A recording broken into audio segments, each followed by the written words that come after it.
Assalamu alaikum students. I hope you will be fine with great and good health. Today the topic of under discussion is that introduction of atom.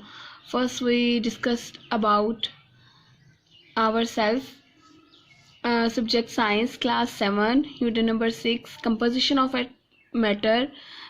This is the name of the unit topic. Today we discuss introduction to atom and which teach you Amna Mahmood, lecture number 2.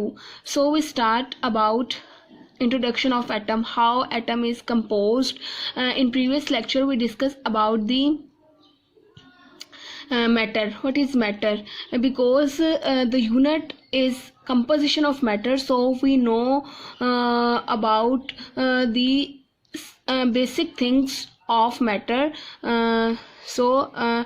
कल हमने देखा था कि जो atom matter है हम उसको वो है क्या, ठीक है, व्हाट इज़ मैटर और what are the states of matter. ठीक है कि मैटर कोई भी anything which have a mass and occupy space is called matter and states of matter liquid solid gas plasma भी है, लेकिन हम उसको डिस्कस नहीं करते.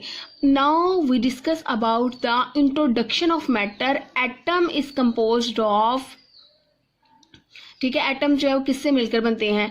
एक्चुअल में मैटर जो है वो एटम से मिलकर बनता है. इट्स मीन जो सॉलिड लिक्विड गैस सारे ही स्टेट्स ऑफ मैटर हैं. इट्स मीन हम ये कह सकते हैं, वी कैन से दैट ये सारे ही मैटर की मैटर हैं, क्योंकि ये सारे मैटर हैं और ये सभी एटम से मिलकर बने हैं. चले हम स्टार्ट करते हैं. Atoms are tiny particles. Atoms जो है वो बहुत छोटे पार्टिकल्स हैं जिनको हम जो है वो देखना जिनको मुश्किल है. ठीक है, और वो कहते हैं कि this are the building blocks of all substances. ये सारे ही सब्सटेंसेस के बिल्डिंग ब्लॉक्स है. जैसे कि सॉलिड है, सॉलिड के बिल्डिंग ब्लॉक्स एटम है. मतलब कि जो अगर ये like this is the pen, ball pen and this is the solid thing and this is made of the atoms. ठीक है, और ये किन एटम से मिलकर बना है, ये फिर वो एलिमेंट्स में आ जाते हैं किस चीज़ से मिलकर बने हुए हैं, लेकिन है तो सॉलिड थिंग है और ये एटम से ही मिलकर बनी है. ऐसे लिक्विड जो पानी हम पीते हैं उनमें भी एटम्स होते हैं. गैसेज जो इसमें हम सांस ऑक्सीजन को हम इनहेल करते हैं वो भी एटम्स में ही, वो भी एटम्स ही है. इट्स मीन जो हमारी पूरी की पूरी मैटर है, पूरे का पूरा यूनिवर्स है, वो किससे मिलकर बना हुआ है, एटम से. ठीक है, matter is composed of atom. Atom is the tiny particles and building blocks of all substances. building blocks पता है कि जिनसे चीज़ें मिलकर जब जो है वो बिल्डिंग होता है, बनाना, किसी चीज़ को तामीर करना. इस तरह जो सारी हमारी सब्सटेंसेस हैं, सॉलिड लिक्विड गैसेस प्लाज्मा, ये भी बिल्डिंग ब्लॉक्स हैं और वो जो है वो एटम है. एटम इन सब से मिलकर, ये सब से मिलकर जो है वो एटम से मिलकर बनी है ये सारी चीज़ें. अब वो कह रहा है कि atom is the smallest particle of matter can not be break down by chemical means. हम इसको केमिकल मीन से ब्रेक डाउन नहीं कर सकते. ठीक है, हम जो है वो पहले ही कहा जाता था कि एटम की ब्रेकिंग नहीं होती, एटम को जो है वो इंडिविजिबल जो है वो है, इंडिविजिबल है, ये ब्रेक नहीं होता. ठीक है, तो वो कहते हैं कि atom is the smallest particle of matter. Matter का स्मॉलेस्ट पार्टिकल है और जो कि हम इसको केमिकल मीन से भी ब्रेक डाउन नहीं कर सकते. फिर उसने कहा कि atoms are not seen without microscope. Microscope के बगैर एटम नज़र नहीं आता. और अगर फिर जो है वो कंपाउंड माइक्रोस्कोप, इलेक्ट्रॉन माइक्रोस्कोप है, उससे ही हम एटम को देख सकते हैं और उससे ही नज़र आता है. Without microscope we can not see with our naked आई.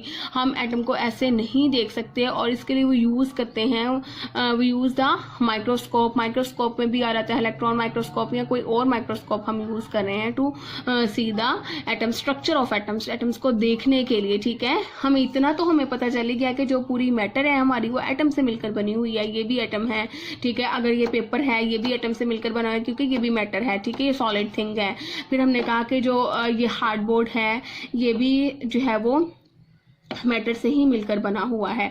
अब हम कहते हैं कि हम एग्जाम्पल लें तो वो कहता है 4 billion carb atom in fit into the full stop at the end of the each sentence. This is the each sentence. ये जो है वो इस एक फुल स्टॉप में 4 बिलियन कार्बन एटम हैं.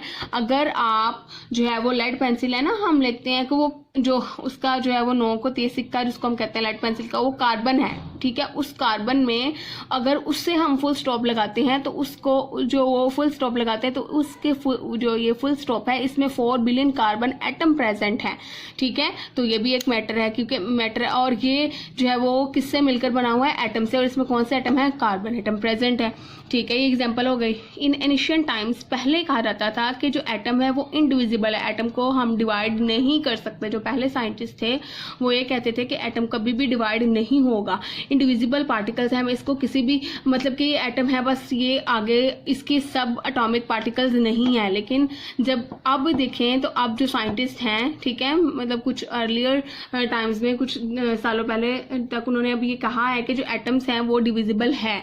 उन्होंने जो है वो दोबारा उसको देखा, उसको ऑब्जर्व किया, तो एटम्स भी डिविजिबल है। एटम जो है वो सब एटॉमिक पार्टिकल से मिलकर बनता है, जिसमें इलेक्ट्रॉन, प्रोटॉन और न्यूट्रॉन होते हैं। इलेक्ट्रॉन पर नेगेटिव चार्ज होता है, प्रोटॉन पर पॉजिटिव और न्यूट्रॉन पर न्यूट्रल चार्ज होता है। ये चीज़ें एटम में प्रेजेंट है, ठीक है, और एटम से ही जो है वो ये एटम में प्रेजेंट है। और फिर आगे स्ट्रक्चर ऑफ एटम्स में आ जाती है ना। अब ये जो ये वाली थ्योरी थी कि इंडिविजिबल है वो तो जो है वो रिजेक्ट होगी, क्योंकि एटम तो डिविजिबल है। डिविजिबल मीन कि उसमें वो आगे सब एटॉमिक पार्टिकल्स में डिवाइड हो सकता है। तो ये जो है वो इलेक्ट्रॉन, प्रोटॉन है और न्यूट्रॉन है। आपका जो unit number 7 and unit number 6 है ना बच्चों, उसका जो फर्स्ट पेज है उसका ये सारा इंट्रोडक्शन है कि उसमें ये कहा हुआ है कि ये बिल्डिंग ब्लॉक्स हैं। उसके बाद के एक फुल स्टॉप में जो at the end of the sentence होता है उसमें 4 बिलियन कार्बन एटम प्रेजेंट होते हैं। फिर एनिशियन टाइम में कहा जाता था कि ये इंडिविजिबल है, लेकिन अब जो है वो ये डिविजिबल है। ये सारी डिस्कशन उसमें ही है, तो आपने इसको अंडरस्टैंड करना है। ओके, अल्लाह हाफिज।